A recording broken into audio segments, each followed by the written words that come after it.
واتبعوا ما تتلو الشياطين على ملك سليمان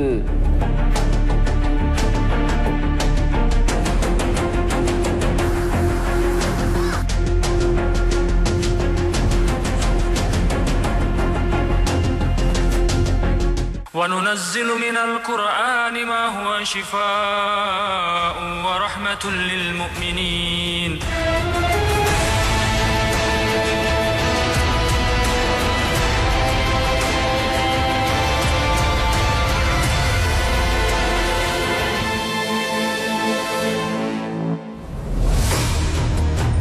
Assalamualaikum warahmatullahi wabarakatuh. Pemirsa Ruqyah yang dicintai Allah Ta'ala, pernahkah Anda mendengar tentang fenomena hamil goib? Apakah ini sebuah fakta atau hanya mitos belaka?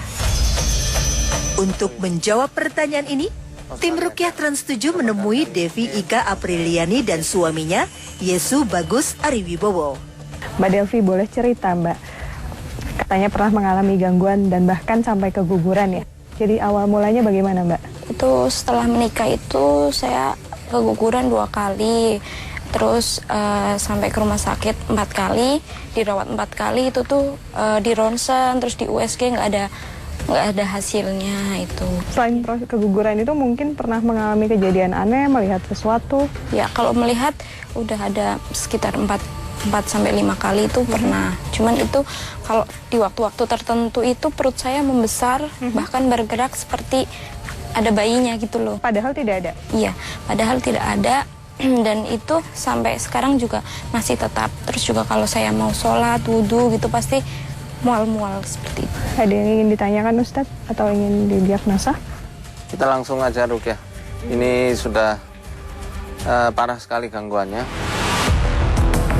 Tak mau mengulur waktu, proses Ruqyah langsung dilakukan. Jin di dalam raga Devi langsung terpancing. Jin terus berusaha menjauhi sang suami.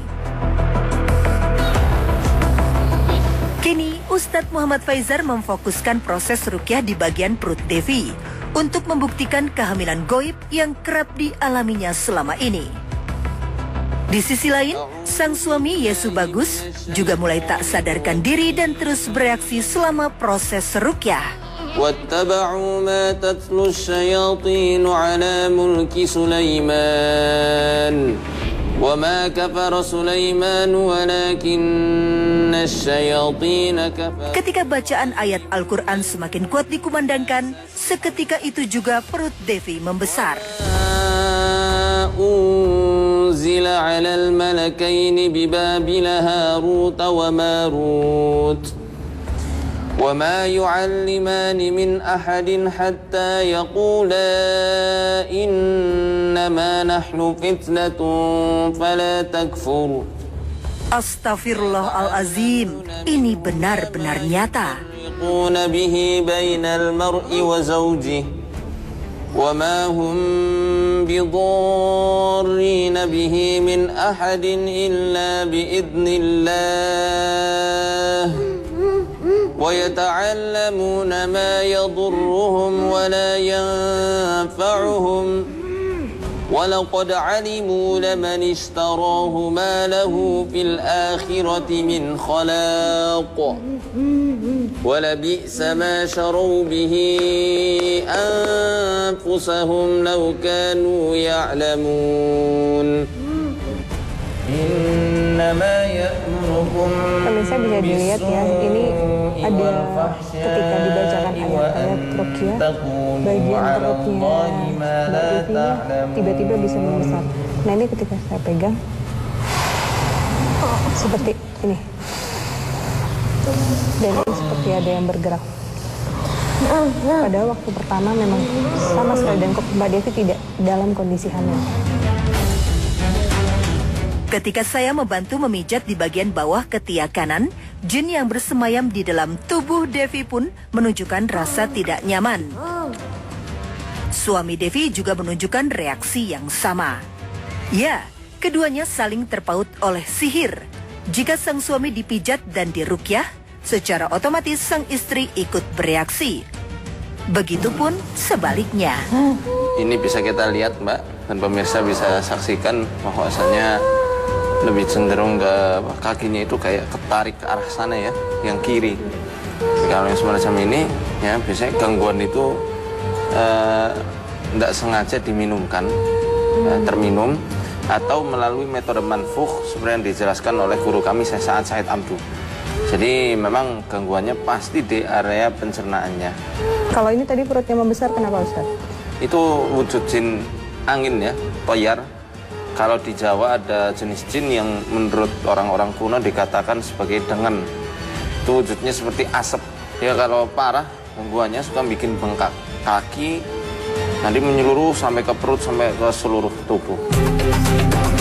Kini langkah selanjutnya, telapak kaki suami istri ini ditempelkan. Reaksi apakah yang akan terjadi?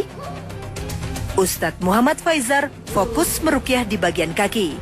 Ustadz Rahmat dan David merukyah Yesu Bagus. Sementara saya terus menekan titik di bagian perut bawah Devi. Kena terus. Kini posisi jin semakin terdesak. Meski demikian, makhluk goib kafir ini masih terus berusaha bercokol di perut Devi. Selanjutnya, suami Devi diminta untuk terus mengusap perut sang istri dengan gerakan memutar.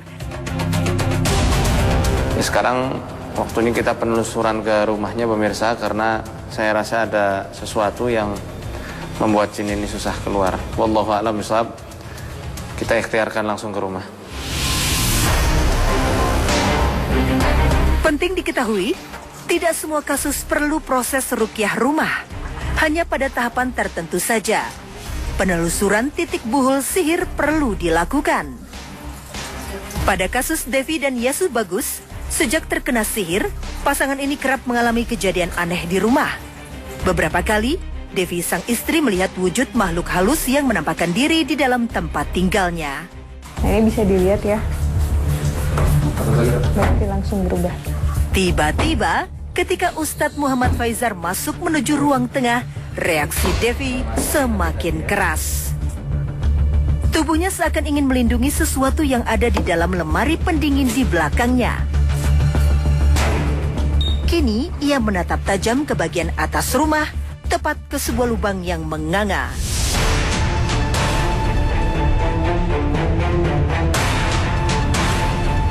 Kesadaran Devi kembali diambil alih oleh jin fasik. Dan saat Ustadz Muhammad Faizar melemparkan bambu tusuk sate yang sebelumnya telah disemprotkan air rukyah, Devi pun kembali bereaksi marah. A'udzu billahi minasyaitonir rajim. Falamma alqaw qala Musa ma ji'tum. Melihat Devi yang tak sadarkan diri, Ustadz Muhammad Faizar kembali merukyah wanita yang tinggal di Sukoharjo ini lewat media sang suami. Kali ini titik jin semakin jelas. Innallaha sayubtiluh. Innallaha la yuslihu 'amalal mufsidin. Wa yuhiqqullahu al-haqqa bikalimatihi walau karihal mujrimun. Jin telah terpojok dan tidak bisa lagi mengelak. Senjata dengan kekuatan kalam ilahi yang terus menghujam dan melemahkan posisinya. Saya benar-benar terharu melihat perjuangan pasangan suami istri ini yang harus menderita akibat ulah jin kafir. Rupanya, tak hanya jin lewat sihir yang bersarang di tubuh Devi, wanita ini juga memiliki jin nasab yang turut melindunginya.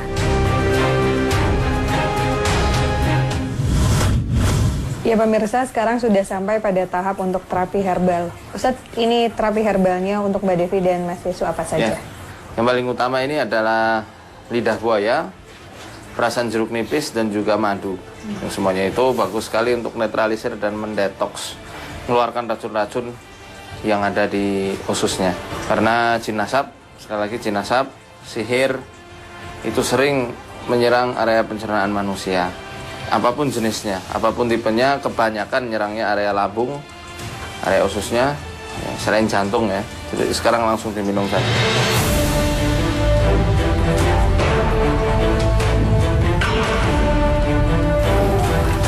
Karena itu cepat efeknya itu, khususnya nyerang yang selama ini sering bikin kembung di perut. Ini untuk menyempurnakannya, insya Allah kita akan terapi berendam dengan air belerang pemirsa. Dan kita langsung ruqyah di sana saja. Terapi kolam sulfur menjadi tahapan selanjutnya yang harus dilakukan oleh pasangan suami istri ini. Sang suami Yesu Bagus sebenarnya adalah pusat target sihir yang langsung diruqyah oleh Ustadz Muhammad Faizar.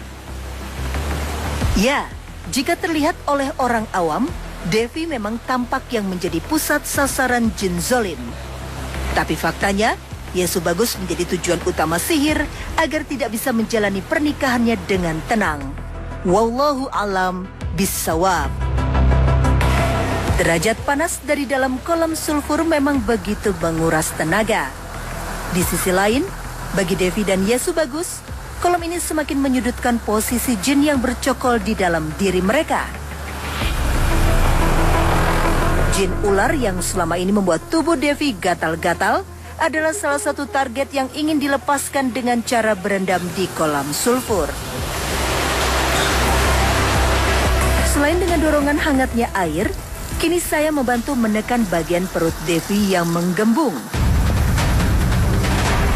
Gerakan kaki yang masih berada di dalam kolam akan menjadi titik kunci luruhnya sihir yang selama ini menghantui hidup Devi. Seiring hujan yang turun menjadi rahmat bagi semesta alam, azan pun dikumandangkan oleh Ustadz Muhammad Faizar.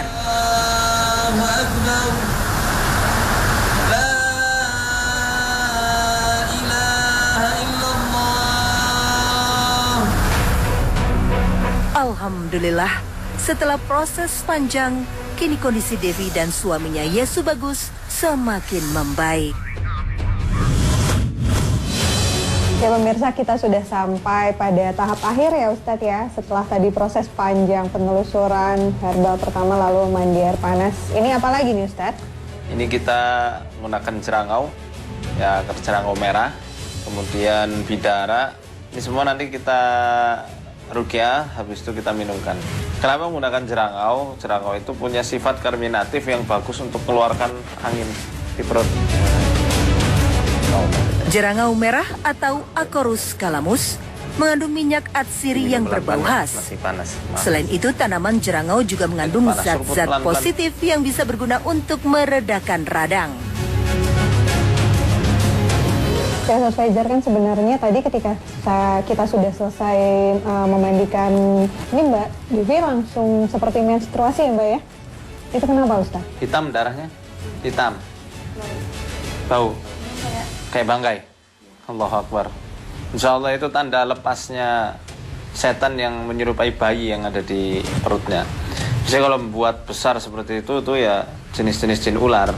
Bersama andangan itu insya Allah gatalnya pun akan hilang. Itu juga jerawatnya sudah kempes dan kering. Insya Allah Allah akan berikan kesembuhan sempurna untuk Mbak. Nah itu bagus sekali kalau keluar darah. Apalagi kalau setelahnya pendarahan, jangan panik, jangan khawatir. Itu juga untuk pemirsa yang ada di rumah. Kalau misal setelah terapi ruqyah kok muntah-muntah, diare, atau banyak pendarahan, itu jangan khawatir, jangan panik, karena hal tersebut adalah tanda yang bagus. Dan untuk pemirsa yang ada di rumah, pasca ruqyah itu adalah penentu yang paling utama. Apakah nanti kesembuhan ini permanen ataukah temporer saja. Dan Allah firmankan dalam Al-Quran mengabarkan sumpah serapahnya iblis. Tsumma la'atiyannahum min baini aydihim wa min khalfihim wa an aymanihim wa an sama'ilihim wa la tajidu aktsaruhum syakirin. Allah, aku akan benar-benar datang ke anak cucu Adam dari arah depan, belakang, kanan, kiri, dan engkau tidak akan menemukan kebanyakan dari mereka itu bersyukur kepadamu. Makanya celah mereka pintar nyari celah, maka saling menguatkanlah antara suami, antara istri. Dan saya sarankan jaga sholat 5 waktu yang menjadi pondasi agama ini. Pasien berikutnya yang akan ditangani oleh Ustadz Muhammad Faizar adalah Asih Budi Lestari. Ibu, Bapak boleh cerita, katanya selama ini pernah mengalami gangguan jin ya, bentuknya seperti apa? bajunya suka sakit-sakit gitu, panas seperti tersiram air cabai. Kadang seringnya di tangan, di seluruh badan gitu. Pernah sampai tidak sadar begitu Ibu? Masih, masih terkontrol. Ibu sering mimpi melihat monyet dalam tidur, laki-laki besar atau besar berbulu gitu, nggak mesti kayak monyet, enggak? Cuman ular, kadang ular besar. Ular itu seringnya bikin orang yang dirasuki dia itu sering gatal atau sakit di area pinggang. Sakit Pinggang. pinggang. Dan dia itu tipenya tenang tapi reaktif dia. Kalau misal ada orang yang mengganggu atau mengusik, pasti dia langsung akan nyerang. Apapun caranya, ini termasuk bagian dari masul gangguan jin yang memang didasari rasa cinta butanya dia. Hal itu bisa ditimbulkan oleh beberapa faktor. Di antaranya adalah jin khodam yang berasal dari ilmu-ilmu sihir warisan lama. Wallahu a'lam bishawab. Kita langsung ruqyah saja. Dari proses deteksi awal, Ustadz Faizar memutuskan untuk langsung meruqyah perempuan berusia 35 tahun ini. Pelan-pelan jin di dalam raga Ibu Lestari mulai menunjukkan keberadaannya. Yang menarik bagi saya, jin di dalam tubuh wanita yang tinggal di Purbalingga ini tidak menunjukkan reaksi frontal. Jin kerap membuat gerakan-gerakan halus dan cenderung menyerupai sebuah gerakan tarian. Bapak Agung sang suami turut menemani istrinya. Jin benar-benar mengambil alih tubuh Ibu Lestari.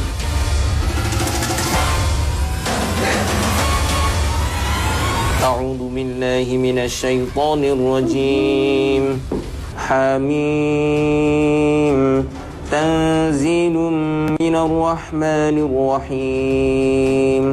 Kini, lihatlah tingkah jin yang bersemayam. Bagaimana ia mendengarkan bacaan Al-Quran dengan begitu tenang. Basyiran wa nadhira fa'arada aktsaruhum fahum la yasma'un. Posisi yang semakin terpojok membuat jin mencari berbagai cara. Lihatlah, kini ia mencoba memanggil saya.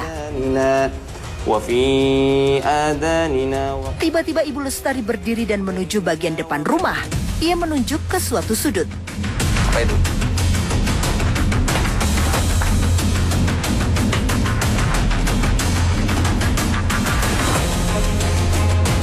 Itu Ustaz. Mana? Ini. Jadi waktu penggalian pertama oleh Ustadz Faizar, ini Ibu Lestari bilang ada semacam boneka yang ditanam di pojok sana. Wallahu alam, ini sedang dicari. Cuma ini seperti tadi Ibu Lestari bilang, ini bagian rambutnya. Semacam akar sepertinya ini. Masih penasaran? Proses pencarian kami teruskan di bagian samping rumah. Jin yang bersemayam di dalam tubuh wanita ini terus mencoba menunjukkan sesuatu yang ditanam di bagian samping rumah. Proses pencarian barang perantara masuknya sihir atau buhul memang tidak mudah. Apalagi jika buhul telah ditanam selama puluhan tahun. Sifat tanah yang mengurai benda bisa menghancurkan fisik buhul. Tak mau larut dengan ocehan jin tentang buhul, kini Ustadz Muhammad Faizar kembali meruqyah Ibu Lestari. Kali ini posisi jin semakin lemah dengan meruqyah lewat sang suami. Garam bidara sama air. Tiba-tiba mendengar kata daun bidara, jin ketakutan.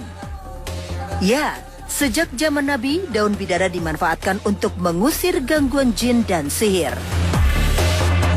Sementara Ustadz Muhammad Faizar meruqyah garam dengan campuran daun bidara, jin di dalam tubuh Ibu Lestari terus bersuara tentang rasa tidak nyamannya. Kali ini, proses ruqyah dilanjutkan dengan melibatkan orang tua Ibu Lestari, Titi Wasiati. Allahu Akbar, Allahu Akbar. Ya pemirsa, apa yang saya semprotkan tadi ini adalah campuran madu, bidara, dan juga habatus sauda. Ini sangat bagus sekali untuk menghentak saraf-saraf yang diduduki oleh para setan di tubuh Ibu Lestari. Kekuatan setan yang berpusat di tubuh Ibu Lestari ini, mereka memanfaatkan banyak balkom atau lendir. Itu yang saya lihat, ya. Kalau banyak lendir, biasanya gampang lupa, susah fokus, susah diambil alih kesadarannya. Karenanya para ulama ya di kitab-kitab pesantren, khususnya ta'lim muta'alim, dijelaskan bahwasanya lebih baik kita makan makanan yang tidak menimbulkan lendir dan mengeluarkannya. Di antara makanan yang paling baik untuk mengeluarkan lendir, madu dan habatus sauda. Ibu sini coba, Bu. Alhamdulillah, setelah proses panjang, pelan-pelan kesadaran Ibu Lestari kini telah pulih. Kini proses ruqyah menuju tahap selanjutnya. Lokasi rumah Ibu Lestari yang berdampingan dengan lumbung penggilingan padi menjadi titik pertama yang akan diruqyah.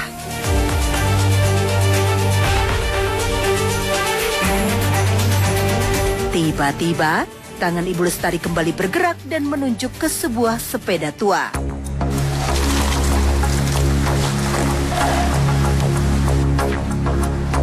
Penelusuran tiba di bagian sumur belakang rumah. Air ruqyah menjadi penetralisir seluruh kekuatan jin yang telah bersarang selama ini di dalam rumah Ibu Lestari.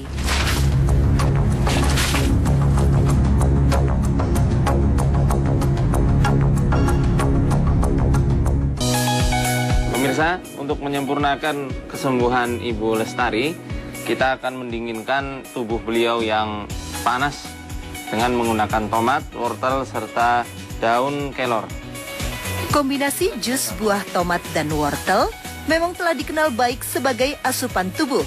Tak hanya dalam kamus ruqyah. Faktanya tomat mengandung unsur baik yang bisa bermanfaat sebagai anti kanker. Sementara itu, wortel dikenal kaya beta-karoten serta serat yang tinggi. Selanjutnya kita bacakan ayat-ayat ruqyah. Ini surat Al-Fatihah, ayat kursi, Al-Ikhlas, Al-Falaq, dan An-Nas. Al-Ikhlas, Al-Falaq, dan An-Nas bisa kita bacakan 3 kali, sedangkan yang lainnya cukup 1 kali.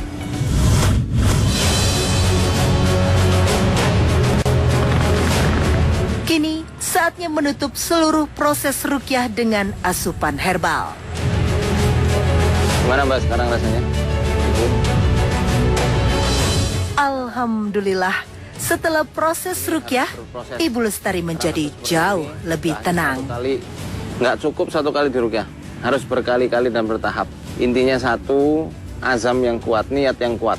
Niat yang kuat dari diri seseorang itu yang paling menentukan apakah setan nasab itu akan terus-menerus ngikut atau enggak.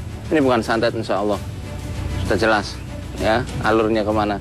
Oleh karenanya tahan, jangan terus-terusan beri kesempatan jin kafir itu untuk terus-menerus menguasai tubuh ibu.